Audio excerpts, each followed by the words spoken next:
அனைவருக்கும் வணக்கம். நான் பிரபாகர் ஜோதிடர். ஓம் சிவாய நமக. சிவசக்தி திருச்சிற்றம்பலம். இப்போ நான் என்ன சொல்ல போகிறேன்னா, இந்த சனி கிரகத்தை பற்றி சில ரகசியம் சொல்கிறேன், கருத்து கொண்டு பயன்பெறுங்க. ஒரு ஜாதகத்தில் லான் போட்டுக்க லக்கணம் சனி பகவான் 5 இருந்தால் அந்த ஜாதகர் வயராக்கக்கூடியவராக இருப்பார்.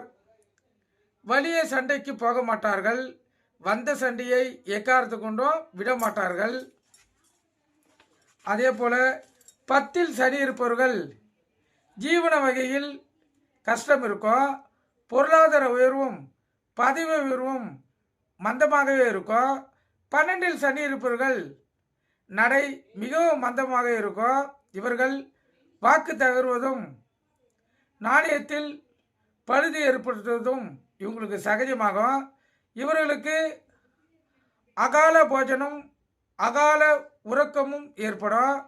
12ஆம் இடத்தை சனியும் செவ்வாயும் பார்த்தால் ஏத காலத்தில் அந்த ஜாதகர் இல்லறத்துக்கு இயலாக அற்றவர் என்று சொல்ல வேண்டிய வாய்ப்பு ஏற்படும். முதல் இரவிலேயே வாழ்க்கையில் வெறுப்பு ஏற்பட்டுவிடும். ஒரு ஜாதகத்தில் சனி உச்சமானால் அவர் அச்சுத்துறை, பத்திரிகைத்துறை, இயந்திரத்துறை ஆகியவற்றில் ஜொலிக்கக்கூடிய வாய்ப்பு ஏற்படும். அதன் மூலம் அதிகமான வருமானம் ஏற்பட்டு மகிழ்ச்சிகரமான வாழ்க்கை வாழக்கூடிய வாய்ப்பு ஏற்படும். கற்றுக்கொண்டு பயன்படுங்க. நன்றி, வணக்கம். வாழ்க வளமுடன்.